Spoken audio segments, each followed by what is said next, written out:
We're snorting cap rates and shooting up cash flow here at Deal Junkies.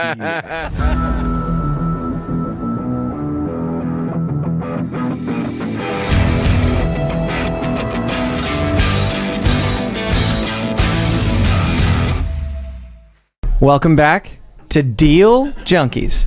It's the same crew as last time. I am Dane McKinney, here with Trevor Howard and Michael P. Nuss, with our special guest, Sean Williams. Sean didn't know he was coming on the podcast today. We just had a meeting before the podcast, and then we invited him on 5 minutes before. But Sean's always ready to talk. This podcast is fully reactive. We are not planning ahead of anything. Yeah. So one thing I want to talk about before Mike talks about Econ. How good that cookie looks. Thank again to our fans. To our sponsor. Surprised I haven't opened it. Yeah. I've been staring at it. I ate 1,000 calories. Everybody's been staring at it. Just open it. No, I don't want any of that. That's frankly.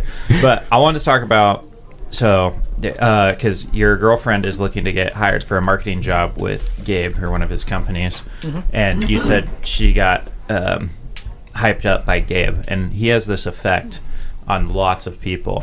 So like she was just excited to work for him, or like what? Yeah, so like she's been kind of looking around to see what other opportunities are out there, and she started me talking a lot about you guys and a lot about Gabe, and and I think she never had like any like bad feeling or anything like that with Gabe, but Gabe's got like his own like mojo to him, and it's like she drank the juice. She drank it all. And Gabe could lead a cult. Dude, he really could. Well, that's his superpower. And it's like super casual, and it's not like he's like forcing anything. It's just like he makes it your decision to get really excited about whatever his vision is. But he knows what he's doing. I think he's a wizard. You ever seen like Dr. or Mr. Oz or whatever? The Oz? Dr. Phil. No, it's Dr. Oz. Is it Dr. Oz? Yeah. No, not the guy who's on Oprah all the time. Oprah's doctor. No, not doctor. It's O's Freeman or O's... O.J. Simpson? Nope. Okay. That's not it. He does have a way of... yeah, I've heard he's really convincing. Yeah. But whatever. Whoever it is. But yeah, she was going in the meeting. She was apprehensive about kind of like the opportunity, and not saying that she wasn't excited about it, but just was like, yeah, like I'm open to it. Let's have a conversation. And then she left the meeting and came back. She's like, yeah, like she's like, I'm all for it. Like that's exactly what happened to me. Yeah. Then I quit my job the next day. Yeah. She was all about it. She's like, I again, kind of like I just told you guys, she's like, I didn't have any like negative like feelings towards Gabe, but like, because she met Gabe at I think it was New Year's, when Gabe threw the New Year's party. Oh yeah. Yeah. So she went to that, and she's like, yeah, like he was just busy, and like everybody wants his attention and everything else. And she's like, when I actually got to sit down and like just talk with him, she was like I'm all for it. Like I'm hyped up. Like I'm ready to go. Yeah. So I just want to talk about Gabe because Gabe's not here, and I want to edify you, Gabe. So Mike, what's your favorite thing about Gabe? My favorite thing is he's a different human being inside than he looks like on the outside. Meaning his persona, nice car, watch, dresses nice clothes, has a really nice house, talks about money all the time, typically turns me off because of the way, I think part of it is the way I was raised and how I feel about money internally, and like a self-worth statement. And when you meet with him, that's not what you get at all. Yeah. Yeah, he could care less if you have money or not. He talks to that's the cool part, is he'll spend the same amount of time. Gabe's not cooler than anybody in his own head. Right. He's the same amount of cool. Unless he really, really doesn't like you, then there's probably a good reason, and then you're less cool than him. But other than that, everybody's at the same level. I've seen that dude trust people that he probably shouldn't trust, because I feel like he looks at people in the best light possible. Yeah. Like he always... Yeah, it's like he's everybody's mom. Like he just thinks of them as highly as anybody possibly could. Yeah. He lets people show him his colors before he takes judgment. Anyways, that's Mike's favorite thing. Trevor, what's your favorite thing about Gabe? His hair, for sure. His bald head, is that what you said? That wasn't very nice. No, I mean, Gabe is super loyal. Gabe's our mentor, one of our best friends. So Gabe's a lot of things to us, but we're also his mentors in some ways, I would like to say. Oh no, mentees become mentors, absolutely, and that's the best part of being. We got him playing pickleball. He learns things from us. Yeah, I would say he's still the mentor, obviously. Yeah, he's just my one of the favorite best thing dudes you'll ever meet. Is when he goes to Hawaii and he orders too many bedrooms, and then he says, "You want to sleep in one of my empty bedrooms?" And then I fly to Hawaii the next day. That's my favorite. Pretty sure that's Jan, and then Gabe just doesn't want an empty bedroom. Gabe invites us, yeah, but it's probably Jan telling Gabe to invite us. Yeah. But that's my favorite. No, I mean Jan just orders the extra bedroom, and then Gabe's like, "I need to fill that bedroom." Yeah. And they're both good at both of those things. True. They do it a lot. But there's a lot of other stuff I like, but that's probably my favorite. I'm gonna be honest. Like that might, I don't know. I like what he does for me. Well, he does a lot of things for me, but that might be my favorite one. It's not even work related. It's just fun related. Quality of life. Whew. Anyways, Sean, what's your favorite thing about Gabe? Shoot, that's a good question.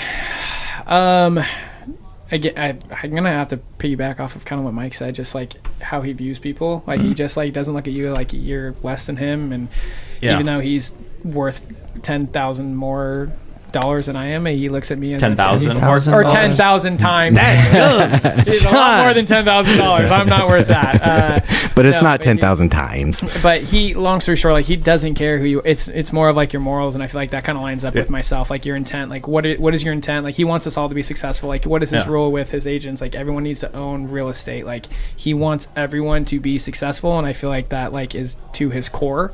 Yeah. He's just making friends and having he'll fun. talk Making to friends and having fun, he'll talk to exactly. like the 16-year-old kid who knows nothing, owns nothing, the same way they talk to the dude who has millions in the bank, which is pretty Very cool. true. Like he And just Trevor will treats give everyone that kid like 2 minutes and then be like, "Oh, it's so boring. I gotta get out of here." Those are I my wanna talk to favorite somebody." kids who No, want to learn. they're not. Yeah, the dude. people who ask questions is my favorite. That's true. person. That's true. If they actually ask you And then- I questions. feel Also- it lines up with his mentor too. Like Paul's the same way. Like, Yeah. I'll talk Paul's with Paul, the and Paul, best. I will sit on the phone with Paul for like 30 minutes, and we'll just like shoot the shit.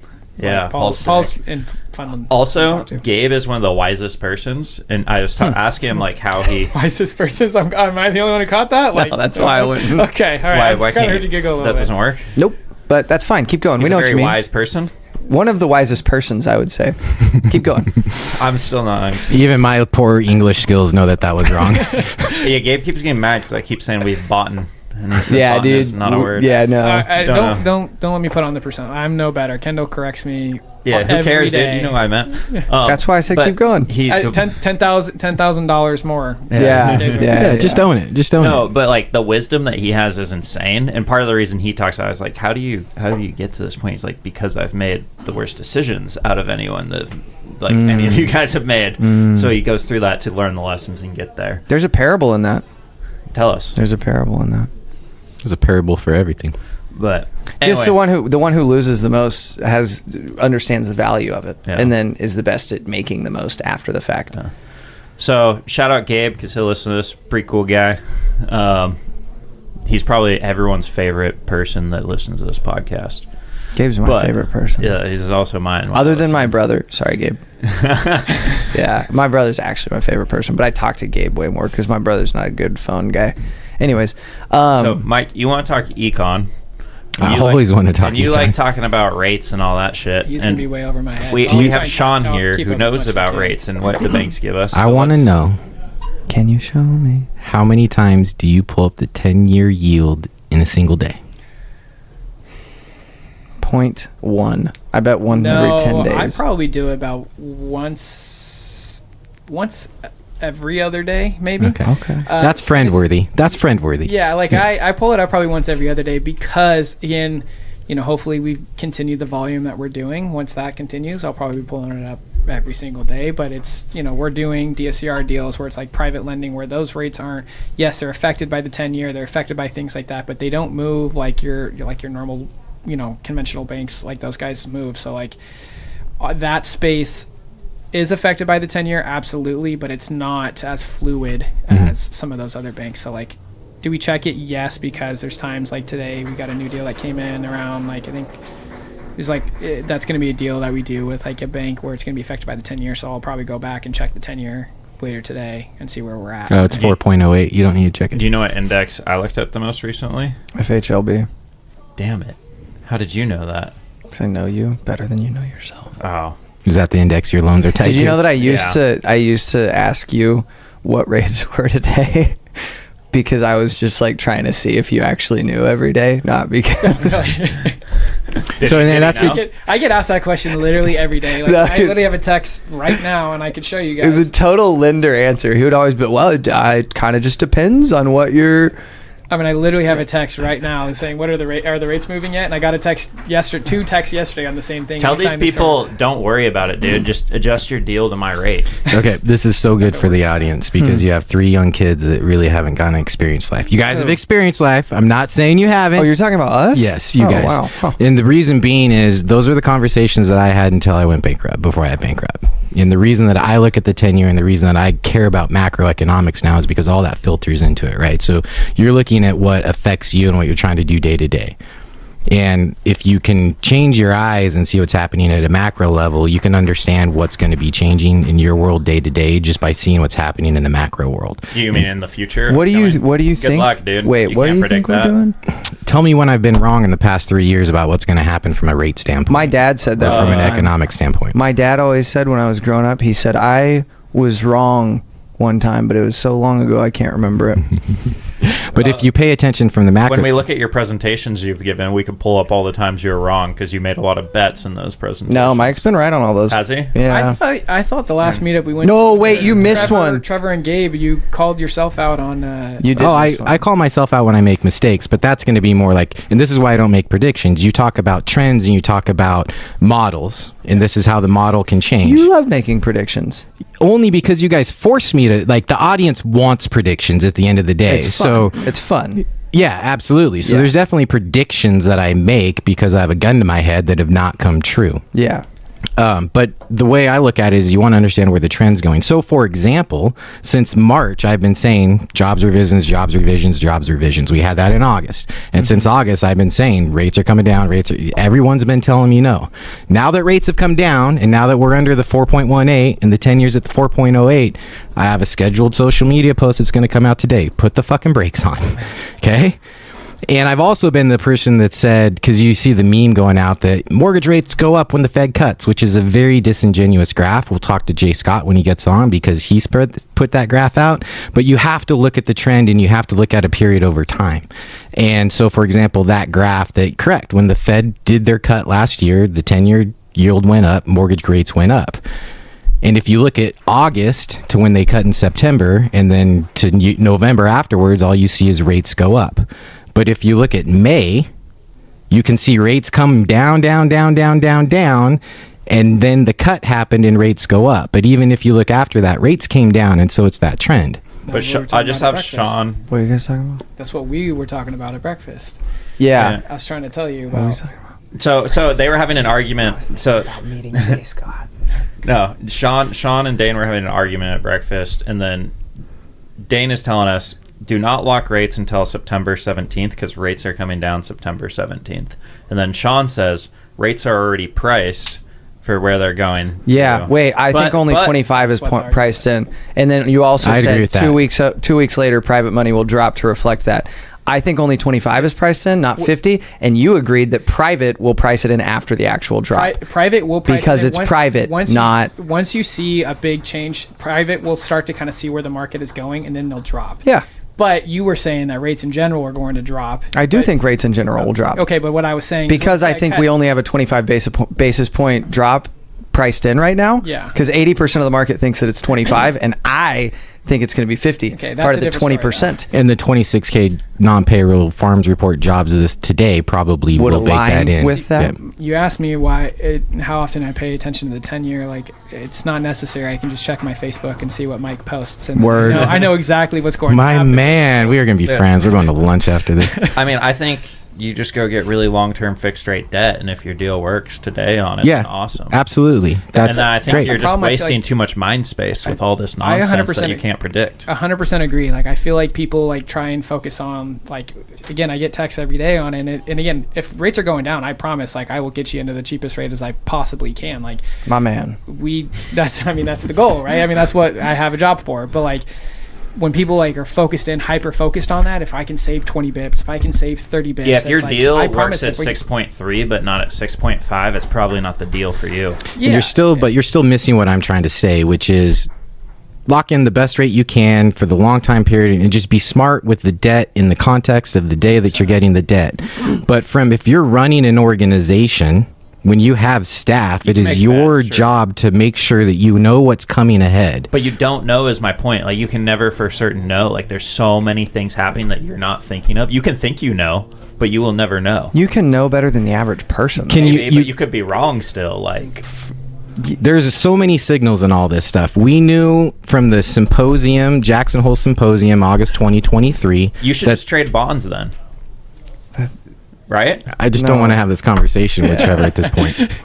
It's a brick wall. No, you listen to the people that control monetary policy, because they now tell you exactly what they're going to do. And in August of 2023 is when they said it's jobs over inflation. And that's why rates started to go down at the end of 23. And when jobs were really strong in early 2024, when everyone thought cuts were going to start in March of 2024, if you would have gone back and paid attention to what Jerome Powell said after the symposium, you would have known that the very strong jobs report in January of 2024 was going to keep us from having any cuts in 2024 until what?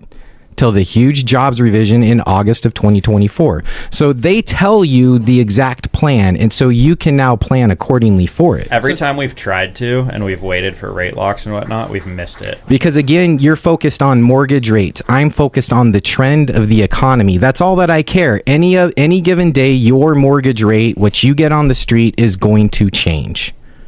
That you're never going to know that, and you're never going to be in control of that. But you can get an idea of where the bond market's going to head. You can get an idea of where the stock market's going to head. You can understand the forces that affect all of that. So part of the reason our American Treasury yields have been so high is because the things that Donald Trump has done that have been positive is create a path forward for crypto and create a path forward for AI. So now you create alternative investments that people, instead of investing in the bond market, keeping bond prices high and yields low, now they're investing and they're storing capital in crypto. And the reason the stock market is going crazy isn't because all these companies are doing well, it's because AI is dragging the stock market up.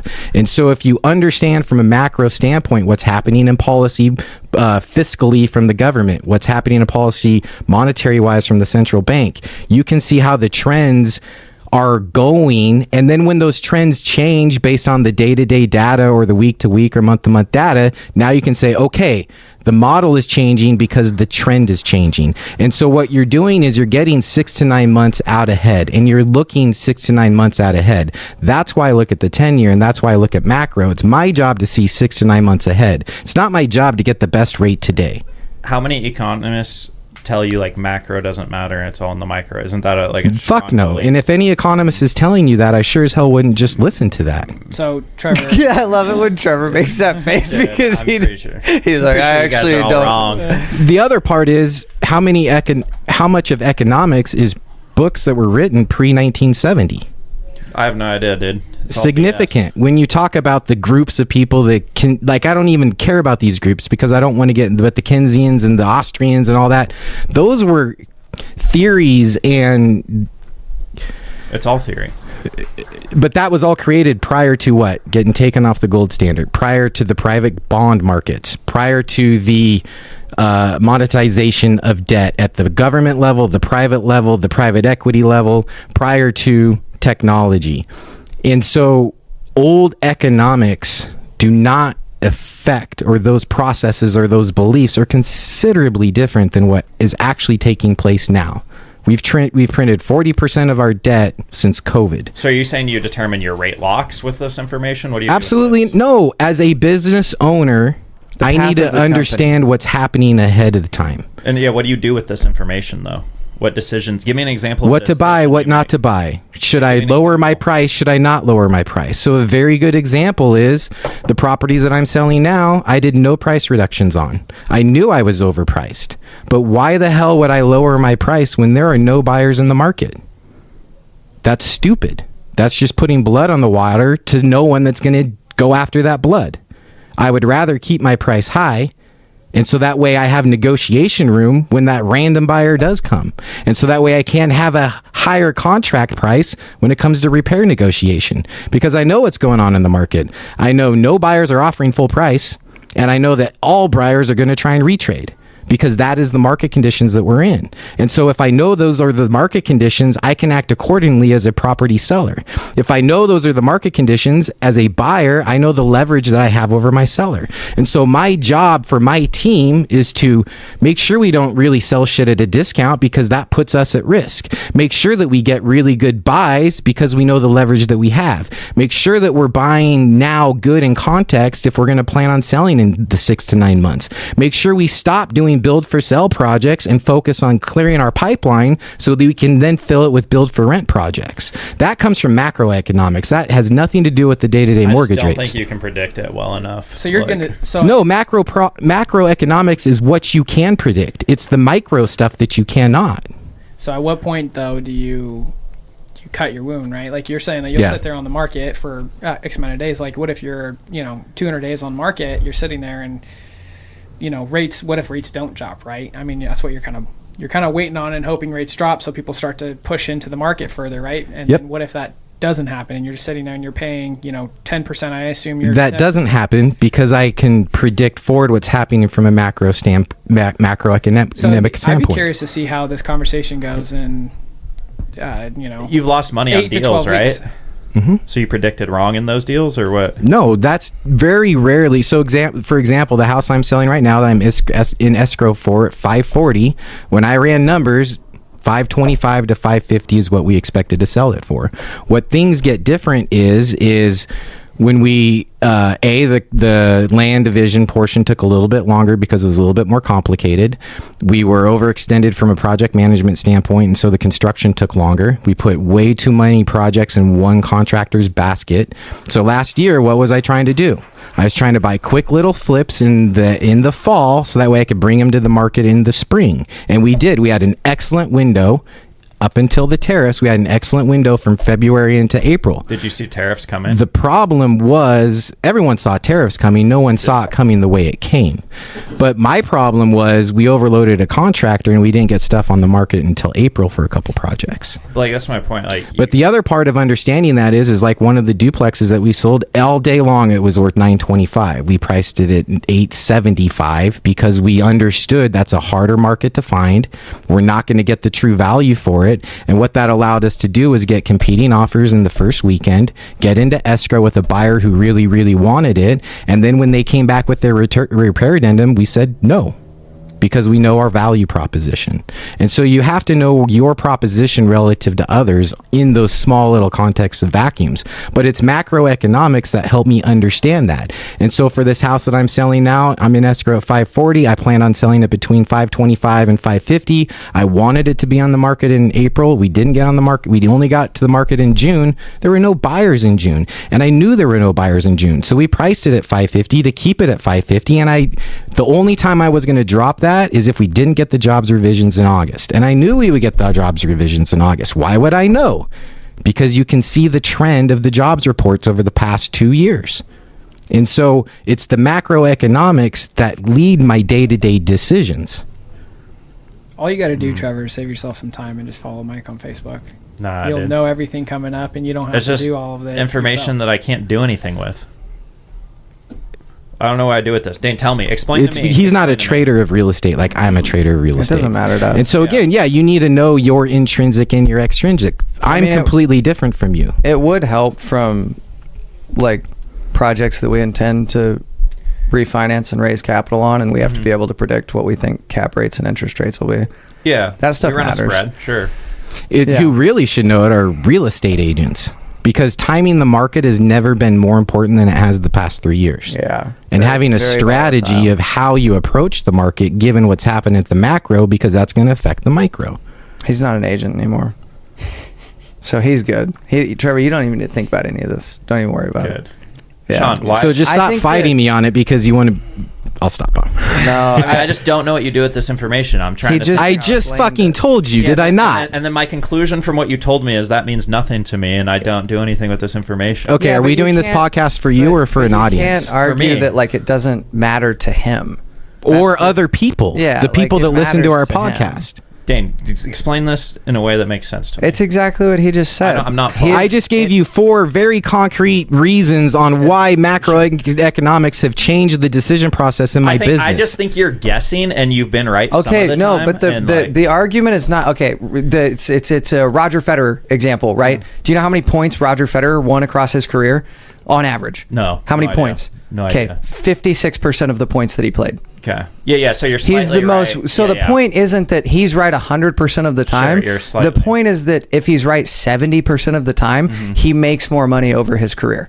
That's all that matters. It's just one little edge, and it's not a perfect edge. He's not arguing that he's right every time. Okay, but if he can be right 7 out of 10 times, he makes more money than everybody else. And it's the same thing with you, right? If we're right 7 out of 10 times on the things that matter on our deals, then we make more money than other people, right? That's what matters. And that's why we're conservative on 10 different variables on every one of our, and we know that we're going to be right that each one, that 7 out of 10 of those were higher than we actually underwrote to. So we're conservative on all these by just a little bit, but we know that at least 7 will be better, and then we win, right? And that's what he's saying, but he's doing it from the resi perspective. And I'll even point to, it's not guessing. So in March of 2024, when I post on Facebook, this is the best weekend for pent-up demand. This is the best weekend for sellers because of the demand that's out there than we've seen in years. It's no fucking coincidence that we sold all of our condo product at that time. It's because everything's lining up. And now, no, you're not going to know when Trump comes off and does Godzilla tariffs and then cut your buyers off. Like, you don't know that stuff. And I agree that there's stuff that I can't see and I can't control. But I can have an idea of where the trend is going. And then that trend gives me information. Yeah. I mean, he's right. Not understanding it doesn't mean that he's wrong. And you don't have to understand it. You don't have to understand it. Because it doesn't matter to us. And what you're much. also missing is, you're assuming I'm guessing because you've known me for 3 years. I've been doing this for 13 years, giving economic presentations, economic predictions. I'm right significantly more than I'm wrong. Yeah. And now I have a following of people who only watch me because of the economic stuff that I do. So there's a track record there. And all that came from fucking losing everything. I was on the radio in 2007. Oh yeah, Portland's going to be all right. We have all these people from California moving to Portland. I had no clue what was happening from a macro standpoint. Portland crashed almost like 9 months to a year after the rest of the nation. If I was paying attention at a macro standpoint, I would have been significantly different as a business owner of my appraisal company. I would have been significantly different from, oh, maybe I shouldn't refi my properties and take the equity out. Maybe I shouldn't put them in the stock market. And so not paying attention to the micro in 2004, 5, and 6 completely fucked me in 2008.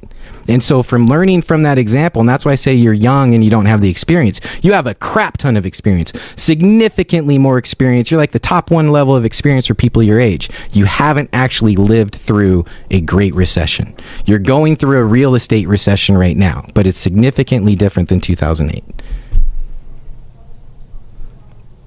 Trevor got me fired up. The way he shakes his head, I couldn't tell. Like an ignorant little fool. But I agree, for what you do, it doesn't matter for you.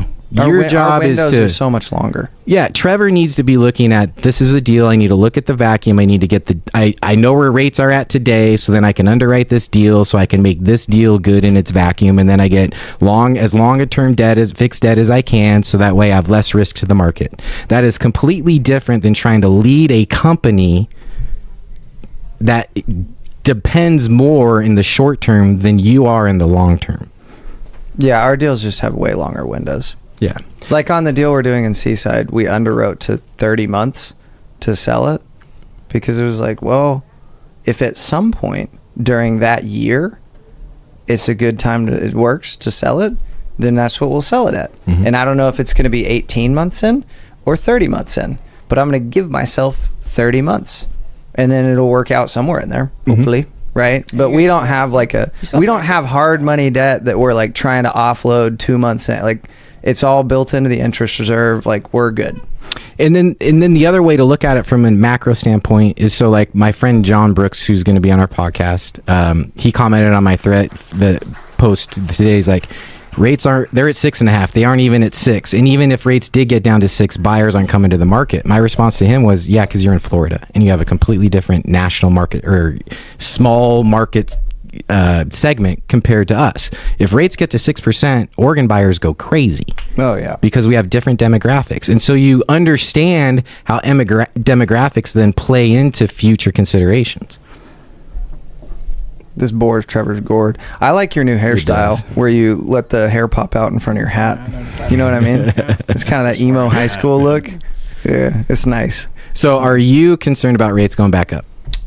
No, not really. Again, I work on the investment side, so investors are still investing. Like when the market was as low as it's been in years, Mike was still investing. Stack is still investing. Like investors invest, right? Maybe your onesie twosies pull out a little bit. They're concerned. Again, like my old man, like he got PTSD from his 08 experience. He pulls out, but like investors are still investing, right? That's how you guys make a living. That's what you do for your career. So you're not going to stop your career because the market is starting to slow, right? Again, like you mentioned, like we're not in 08. Like this isn't like, you know, you're not losing values of 40, 50% overnight. Like, but we might start. I hope so. We just pivot.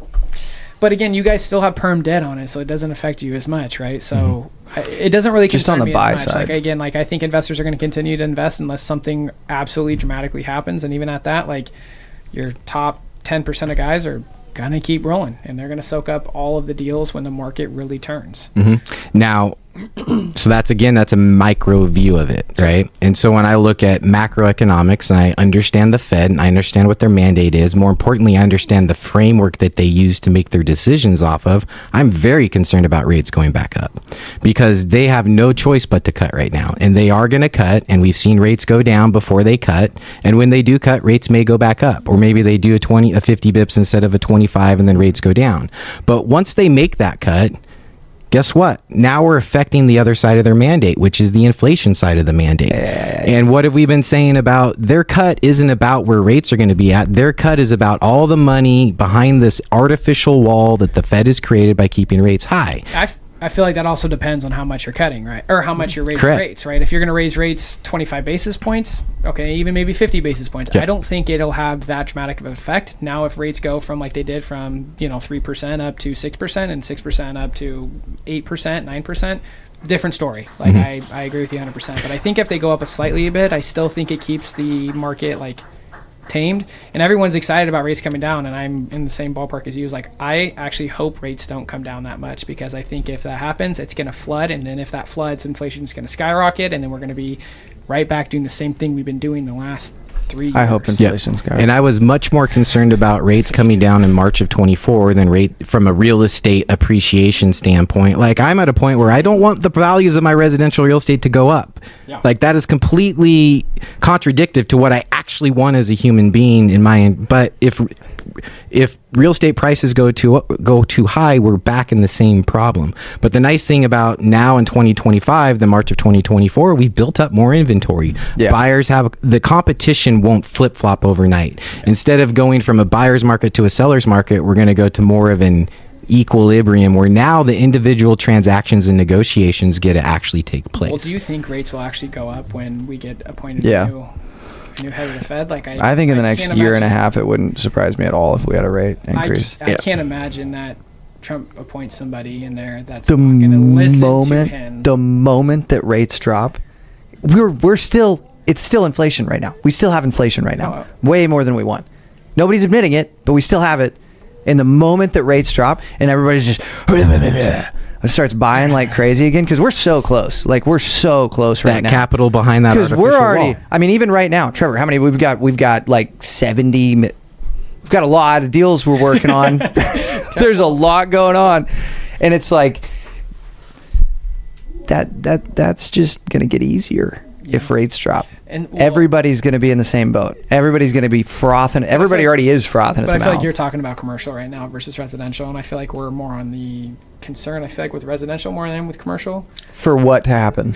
With rates dropping. I have more concern on the residential side than I feel like on the commercial side. Why do you have more concern on the residential because side? Because residential is more of like your day-to-day, your normal home buyer, and I feel like that's going to affect inflation a little bit more than like a commercial will. A, it's in the actual inflation, the CPI. Yeah. B, it's the shelter component because you lock in a price, whereas commercial, you don't have that. And commercial needs rates to come down to make it a healthier market. Yeah. Whereas residential only needs them to come down a little bit to make it a more. I mean, residential's healthy been market. transacting for the last year and a half. Yeah, but still historic not at the same lows. level, It's but I still mean, historic levels. commercial's way lower. Mhm, Commercial's absolutely. way lower. Yep. Commercial went from like But that's twice- why- I feel like if commercial rates don't drop here in the next, let's say we stay the same way we are now for Yeah. the next 3 years, I feel like commercial will have a major effect. Oh, I Because hope you're starting they to don't drop. seeing It. You're I starting to hope they don't see drop. Yeah. Properties drop and 100%. good deals come, but People are those getting- deals are going to like flood. Dude, it wasn't that far off. I pulled all the CoStar and the MLS data when we were on the podcast a couple of months ago, and I looked at the last 10 to 20 years of how many transactions there were. Yeah, we're talking about from peak. Yeah, Or I'm talking about 2020 from to peak. 2022 was like Yeah. an insane amount. Yeah, and right yeah. now we're not doing that far off from what we were doing before then. I'm not sure what data you picked, The but sold existing properties. home sales last year were the lowest they've been since the 1990s. we Except might how just be many? looking at apartments too, but Yeah, we were. yeah, So- I didn't care about. And again, that shit doesn't matter to the average American. But when you're talking about existing home sales to the level of 1990s, when we have how many more homes, how many more sellers, that is problematic to our economy. Is that a ratio or is that actual? The gross volume of Whoa. transactions. Yeah. Now, new construction is different because new construction is a commodity. It doesn't have the shelter component. And so the concern is if rates go down too fast in the residential world with not enough inventory, meaning prices go up, you just ratchet up future inaffordability. And that is the problem. Is residential is based on the affordability of the real estate. Commercial is based on the leverage that you can get from the bank from a transaction volume standpoint. But it's affected by the same things. The rents on commercial real estate go up as home prices go up, right? Yeah, it still comes down to interest rates, but when you're talking about a non-emotional pool of buyers and owners on the sure, commercial side sure. versus an emotional buyer that has the shelter component. Yeah, That's the yeah, important yeah. part is the shelter component. Yeah. And what is the biggest wealth building thing for the average American? Their primary residence. Owning their own home. I think that it's really bad for most Americans. Yeah. And if you talk to the That's young... why we started vested. Dude. Yeah. And we can't look at us. We have to look at the generations that are coming up. We're men of the people. Exactly. That's what we were looking exactly. at the generation. That's why we're trying to get all our friends to buy houses. Yes. I tell all my friends, have your cousin broker the house. I don't care. But you need to be buying a 1 to 4 unit property right now. Contrary Absolutely. to what Grant Cardone says. Right now. Yeah, Grant Cardone just wants to give you $5,000 for his Grant crowdfunding Cardone is Ponzi the scheme. biggest... I'm not going to say it on air, but He's honestly in great shape for being 82 years old. So that's all I have to say about that. listen to that voice that smokes so many cigarettes. I think it's TRT doing that. Oh, yeah. Yeah. That's- I think it's the little He owns a needle. lot of deals, dude. Yeah, Trevor's value of a human being is based purely on the number of deals that they own. Yeah, well, I don't know if we want to get into that, but yeah. Why don't you like Grant Cardone? Here's a really good example. My friend Jamie Gruber on the Millionaires podcast, the Go Abundance podcast, he interviewed Grant Cardone and Pace Morby. He asked them the same question at the end of the podcast interview, which was, you have your community and you have your real estate. If one were going to be taken away from you, which one would you want to keep?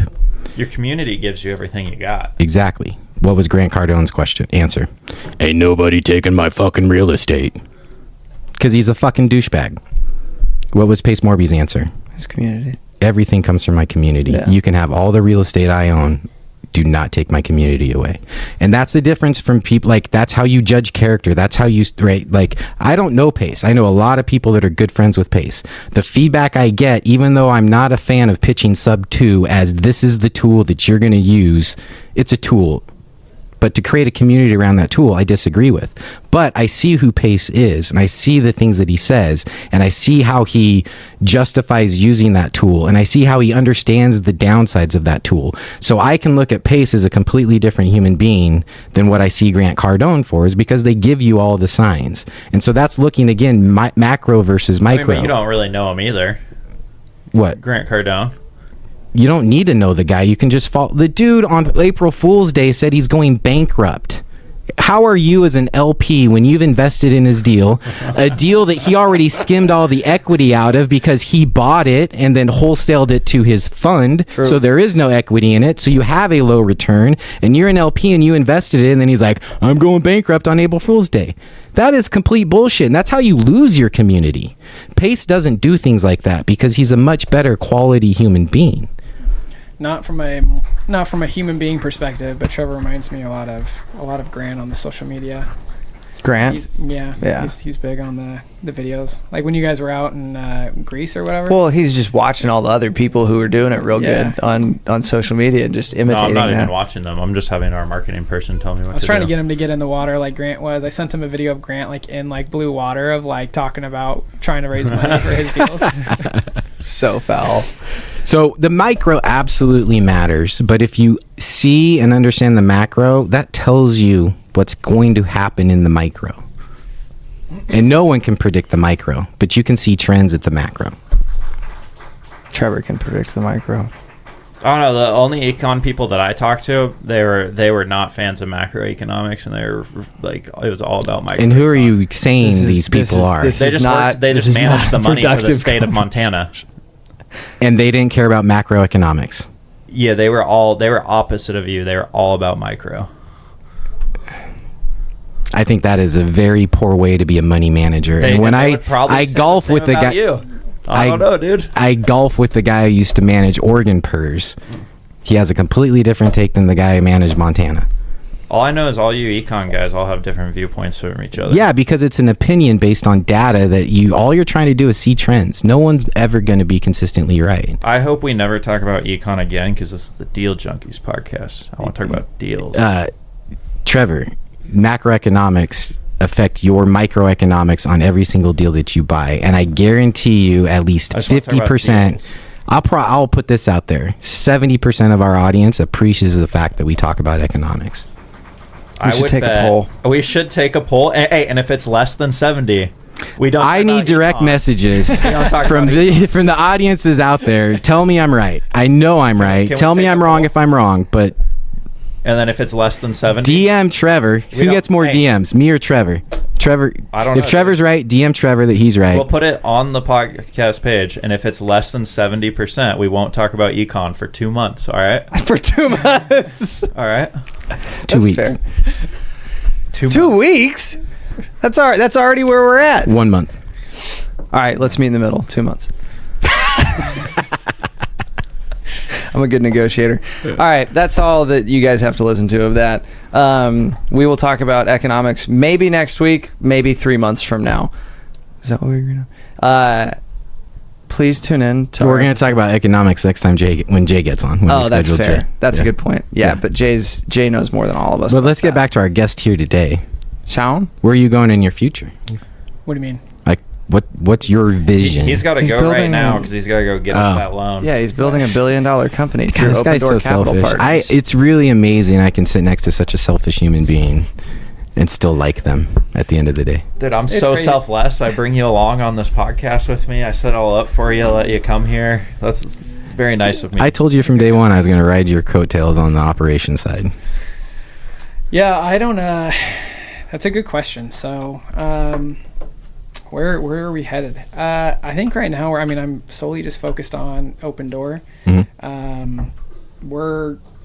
Pipeline's growing exponentially and it's growing quickly, which is a great thing to have. And we're hiring on some support here, which is going to be critical because now we can build out our internal systems. And then once I have a internal, like a core built out for our organization, then I can start hiring on some additional sales to bring onto the team. And I think once we get to that point, I can start focusing on more high level, more on the business, more on bigger relationships like Stack.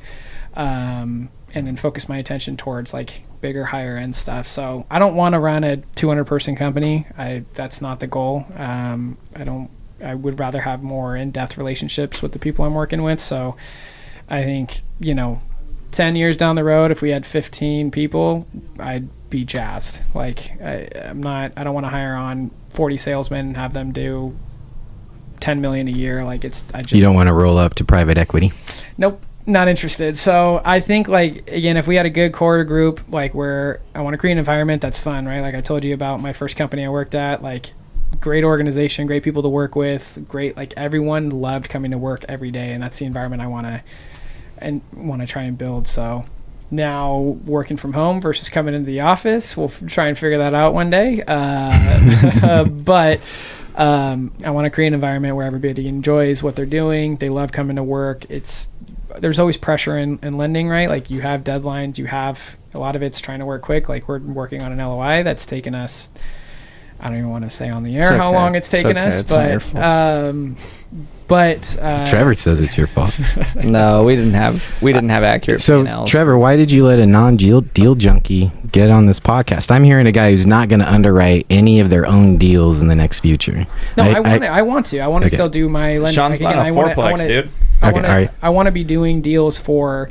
Sean owns part of an $18 million project. Well, no, what I was going to say is I hear a guy who wants to make money and then put that into as a passive so you can focus on the business you're creating. I still want to do my own deals. Like I've been trying to work with, I originally was trying to work with the Vesta team to try and buy a couple of like fourplexes and start kind of small. Again, I don't want to go in and try and buy an $18 million property myself. I'd rather be an LP in that. But I am trying to buy some of my own real estate and learn that capacity of it. Like I own a triplex in Portland. I'm trying to add in at least 4 more units by the end of the year. We've been working on that for like 4 months now, so who knows when that'll come. He doesn't qualify, dude. Don't qualify. Well, that's for conventional now, but I can still buy on a DSCR loan, for example. Isn't that crazy? You can make so much money and not qualify. No, I can't go get a bank loan. There's no way I can get a bank loan. I'd love to go sign on a loan with Nate. He would not want my application in front of his banker. Yeah, so I mean, I'm trying to buy our own deals. Again, I'd rather work into something. Again, learning lessons. I learned my lesson on trying to bite off more than I could chew. So I'm trying to start small with like a fourplex. Do you see Dane's presentation? Yeah, I was there. You make a bunch of money and then just invest it as an LP. Forget about it. Yeah, well, I mean, that's what yeah, but you should still pick off your own deals. Where's your You should be doing the house hack every year too. Like you might as well for the next little bit. What part of town is your triplex in? Where do you want to buy your fourplex? It's like right next to Mall 205. Oh gosh, he's trying. I feel bad for you. We try to get rid of it. Southeast Aiken. You don't want it It's though. rough. It's like right across the street. We've had like it burned down. I mean, well, the triplex itself burnt down, but across the street, it's just like it's rough. I mean, there's people. Our house has been tagged. It's been. I mean, there's people right in front of our street all the time. There's a drug dealer, I think, next door. Like it's a rough. He's a nice one though. It's a rough area. Yeah, I heard. It's got good income because no one wanted to buy the property, so we bought it low, and then we got good income on it. But it's cash flow in real estate. Are you managing it yourself? Yeah. Well, no. Well, technically right now, but as of next week, we won't be. It's me and my brother that own it together. So, but yeah, outside of that, just trying to start small, buy a fourplex, a couple of fourplexes. Flip some more houses in Texas. No more flipping. Let's go, baby. We're going to stay away from the flipping, but buy a couple of those. Once we get that under our belt, we start building a little bit of a portfolio, kind of getting our feet under us, and then I'll start buying more like multifamily by myself. But again, hopefully the business is doing as well as it is to where it's supporting my income needs where I need it to be, and then I can go and be an LP with these guys, and I can go and buy a couple of multifamilies myself. Yeah, dude, you throw some money in as LP, and then you'll take some depreciation, and then you'll be a real estate professional and pay no tax, and you're gonna be loving it. That's what I'm talking about. I can see wealth in your future. Oh yeah. Do you have a wedding date planned? I've been looking at the trends, and it's good for you. It's good for you, my boy. I love that magic 8 ball. Don't ask that. The wedding date? Stop that. Anyways, I'm just thinking when your fiance can be your real estate professional in your tax return. Oh, that's fair. That's the trick. That's what everyone does. Well, hey, we got to go get some loans. We're meeting with Sean after this. Thanks for listening. Appreciate you listening to us talk about economics. And if you want to get a hold of Sean, tell him how Sean. Don't forget to fill out that poll. You can get a hold of Sean at Sean, SEAN, at opendoorcapitalpartners.com, or just shoot me a text or give me a call on my cell. 503-724-7429. Nice. There we Thanks go. for listening. Subscribe, share it with your friends. We'll see you next time.